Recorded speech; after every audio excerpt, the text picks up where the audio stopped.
Most people think they're tired because they didn't get enough sleep. But what if the real reason that you're drained, exhausted, or running on empty has nothing to do with the amount of hours that you slept? What if the way you're moving through your day or not moving through it at all is quietly draining everything you have?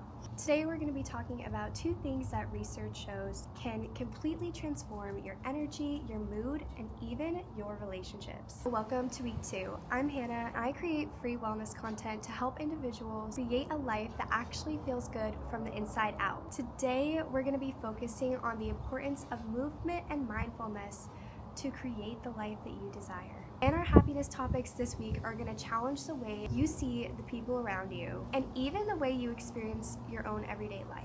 If you haven't watched week 1 yet, I highly encourage you to go back and watch that first. This series builds on itself and you'll get so much more out of it if you follow it in order. But if you're caught up, let's get into week 2. As always, we are going to start with our box breathing exercise to really bring us back to the present moment. Whenever you feel ready, you can just ground yourself into your seat. No matter where you're sitting, just find a comfortable position. Maybe you go ahead and drop your shoulders, relax your jaw. If you feel ready, you can begin to inhale, hold, and exhale for 4. One more time, let's inhale for 4, hold, and exhale for 4. Now that I've brought you back into the present moment, the first thing we're going to be discussing is movement and energy. Our movement is directly linked to the amount of energy that we feel throughout our day. A study that was done in University of Georgia showed that people who exercise for just 20 minutes, whether that be walking, stretching, or yoga, ended up reporting a 65% drop in the amount of fatigue that they felt, and even reported feeling more energized in their day-to-day overall. This really helps us to see that it's not about intensity, it is more about consistency. Those 20 minutes that we may spend moving our body in whatever way we can really help to lower our cortisol, which is our main stress hormone. And that movement also helps boost our endorphins, which makes our mood a lot lighter for the day. I want you to think of a time that you were still tired but chose to move your body anyways. Maybe going into the workout you didn't feel so great, but once you were done, it always ends up feeling so much better. Most of the time, we don't regret moving our body, we only regret not moving our body. There was a point in my life where I was dealing with mold, and I was not able to get up and go work out like I was used to doing most days. Being able to move our bodies is such a privilege. So many people would love to be in the position where they can move their body every day. So I ask you, this week, do you think that you can commit to at least 20 minutes of movement 4 times this week? The next mindfulness practice I really want to touch on is our breath. When stress starts to build, our body really shifts into that fight or flight mode, but our breath is the one thing that can bring us back to that calm state. So I want to share with you a few breathing exercises that you can do for different outcomes that you desire. The first one is called 4-7-8 breathing. This is where you inhale for 4, you hold for 7, and you exhale for 8. The purpose of this style of breath work is really to help with feeling calm or peace, maybe even before you go to sleep. This is because you're taking a slower inhale and a very long, deep exhale. The second one is the one we always do at the beginning of our videos, and this is box breathing. This is where we inhale for 4, we hold for 4, and we exhale for 4. This style really helps with focus or also when you're doing hard things like cold exposure. Whenever I'm going to do a cold plunge, I always use 4-4-4 breathing because it really helps with bringing your body into a focused state where you're able to only think about your breath, and that makes the cold exposure a lot easier and a lot more manageable. The third practice is called lion's breath. This really helps with relieving any stress or releasing any tension that you might feel in your body. This one works by inhaling through your nose and making an ah sound as you exhale through your mouth. And the last one is more of an uplifting one, and this is called breath of joy. This one really helps to energize your body or just simply uplift your spirit a little bit. For this practice, you would do 3 quick inhales and 1 long exhale. The 3 quick inhales puts our body into that energized state because it is sharp and quick, and the long exhale allows us to release and that creates that sort of positive, uplifting feeling. Breath is always with us, and it's a quick and attainable practice that you can do at any point in your day for whatever it is that you feel like you need. The third mindfulness practice that I really wanted to touch on is gratitude. It is one of the most powerful ways to combat comparison. If you've ever heard that saying, comparison is the thief of joy, gratitude is literally the practice that transforms us back into that abundance mindset. A way to reframe our thoughts of comparison and really help shift it back to that gratitude mindset would be to tell yourself, I'm going to keep working towards X, Y, and Z right now, but I'm also happy with X, Y, and Z right now in my own life. So some simple gratitude practices that you can follow are gratitude journaling. This is where you write down things daily that you are grateful for, and it helps train your brain to look for all the good things that can be happening throughout your day, and really helps you to pay attention to things that you might not notice before. The second tip that you can try is going on a gratitude walk. This specific practice is really good for taking your body out of that autopilot and putting yourself back into the present moment.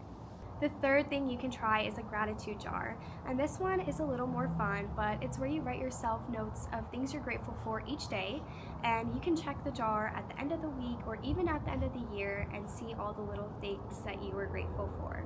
The last one is called a gratitude letter, and this is where you would just simply write down anything that you're grateful for, or maybe you even write it to a person that you're grateful for. The more that we can learn to practice gratitude, the more our brain shifts to see all the good things happening in our lives. As for our last mindfulness topic, I wanted to talk about the power of yoga. It is something that doesn't just work the muscles, it also works the mind. When we're pairing movement and breath, we're really helping to regulate our nervous system and release any of the tension that we tend to build up on a day-to-day basis. So even just 20 minutes of yoga can actually be enough to reset our energy, and it helps you get in your 20 minutes of movement once again. Yoga is also such a great practice for improving your focus. The idea of working breath, postures, and flow really brings us back to the present. And that practice is so great for helping us to really pay attention and really improve our focus, which is something that could help us off our mats as well. If you've ever taken a yoga class, you probably know that the most beautiful part is that inner calm that it helps you feel after the class. I don't know about you, but every time I've gone to a yoga class, I'm usually always stressed and running late trying to get there.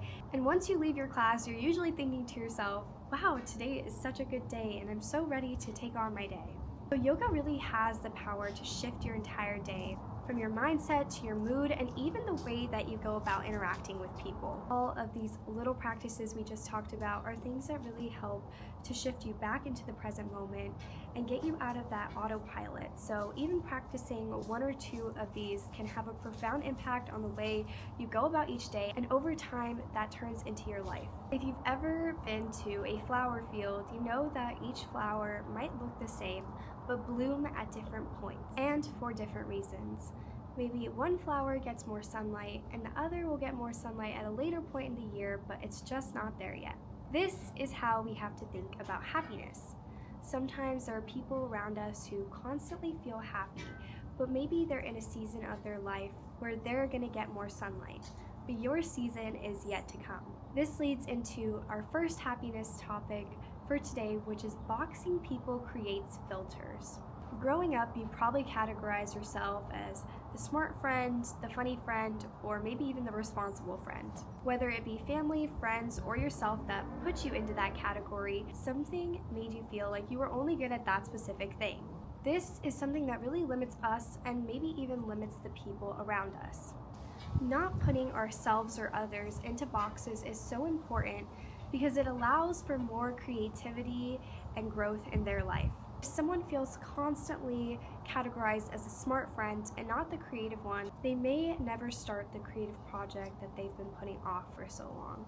We have to learn to not box ourselves and give ourselves and others the opportunity to grow. Sometimes the outcome of that person might even surprise you. This also helps with keeping curiosity alive, whether it be in romantic relationships or even friendships.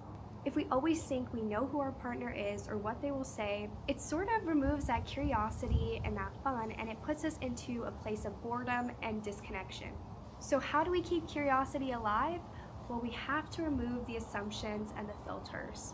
and allow people in our lives to outgrow the boxes and the categories that we've given to them. Speaking of curiosity, the next thing we're going to be discussing is how to bring more of it into our lives. Last week, I mentioned the idea of having a childlike curiosity. If you think back to when you were a child, you probably were always picking things up off the floor because you were just curious about what they were. Or you were always listening to conversations because you wanted to know what was going on. Again, it was your curiosity that kept you engaged. And this is exactly the type of energy we have to carry throughout our lives. The wonder that really keeps us present and engaged. And ways we can do this are, instead of walking with your eyes glued to your phone, maybe you walk up and you look at the life around you and the trees and the people that you see. Another way you can do this is by taking a different route home, or maybe you even explore a new neighborhood around you on your way home from work. We don't have to repeat the same routine every day. We just have to take time to notice and stop and look at the small details around us. Last week, we completed our wellness wheel, and I mentioned that you would be picking 2 categories to your lowest score and creating 4 goals to follow for the next 11 weeks. So today, I'm going to be giving you some tips and tricks before we close off as to how you can go about setting those goals. Starting out, something that's pretty standard and talked about a lot now is the idea of SMART goals. I'm going to quickly go over how you can create a SMART goal and why it's really helpful for creating your goals that you're going to be following. Starting out, the S stands for specific. Specific means that you know exactly what it is that you want to achieve. So maybe instead of simply writing down, I want to be healthier, you would write down, I want to work out 3 days a week. The M stands for measurable. Measurable means that you can clearly see your progress. This could be tracking how many workouts you've done or tracking how much money you saved. If you aren't able to measure it, you aren't able to manage it. So it's really important that we create a quantifiable system where we can track our progress over these next 11 weeks and really help keep us motivated. A stands for achievable. This means that the goal is realistic and doable based on your current situation. We want a goal that stretches us, but that doesn't end up breaking us. And if we're honest about what we can do with our time and energy right now, it makes it a lot easier for us to end up achieving that goal.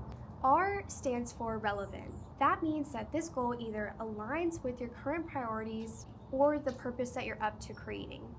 A lot of the times, people will simply set goals because other people are telling them that they should have that goal, or they believe it's something that they should do. In reality, you want your goal to really matter to you because that's when you're most likely to achieve it. It should either connect with your values or with what you're working towards creating in your life, and not just something that sounds good on paper. You might realize halfway through our 11 weeks that what you thought mattered to you or was important isn't something that you care about anymore. So I'll be reminding you that you have the opportunity to change your goal a few times throughout the remaining 11 weeks we have left together. The last one is T, and that stands for time bound. In general, we're using the 12-week time frame, but we've already lost a week, so we technically have 11 weeks to really try out these goals. This really helps with creating that focus and that motivation that drives you to actually achieve it. And it really helps to keep you accountable because you have a specific date that you know you want to have something done by. Now, you can reference your wellness wheel and go ahead and take some time to see what your 2 lowest scores were. That way, when you're creating your goals, there's really that clear purpose as to why you want to create these goals. Whenever you feel ready, you can spend the next 3 to 4 minutes just simply jotting down some ideas of what it is that you think you could achieve over the next 11 weeks.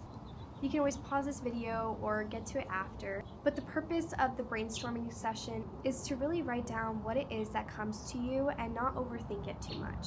Once you're done brainstorming, you can officially create the goals you want to follow for the remainder of the 11 weeks. Spend as much time as you need on this, and just remember that there will be opportunities to go back and change things if they're no longer aligning with you. And as always, I'm going to be leaving us with a little closing statement. This week, look up, look around, and let wonder in. Everything that we talked about today, from the movement, the breath, and the curiosity, is all connected. When you're able to move your body more intentionally, you think more clearly. When you learn to breathe with purpose, you can respond instead of reacting. And when you approach the people you love and the world around you with genuine curiosity, everything feels more alive and exciting again. You don't need to do it all perfectly this week. Just start with one thing and follow through on it. Some quick reminders. You can start officially practicing your 4 goals this week that you created today, and make sure that you're either scheduling them in or adding them to your weekly routine. That way you'll know exactly when to do them, and it helps you to stay motivated and on track. And the last reminder is, do you think that you can commit to 20 minutes of movement at least 4 times this week, or maybe even try a breathing exercise or gratitude practice? And our final little quote to send us off for the day is, your time is limited, so don't waste it living someone else's life. Don't let yourself get stuck living someone else's goals or passions for your life. And that even includes the goals or passions you set for yourself when you were a child. You can change who you are and change what you desire at any point. I'll see you next week for week 3. It's not something truly meaningful that we can invest ourselves in fully and immerse our lives into, like a home or a purpose or the people we love. It simply probably won't last, and it'll always stay a quick dopamine hit.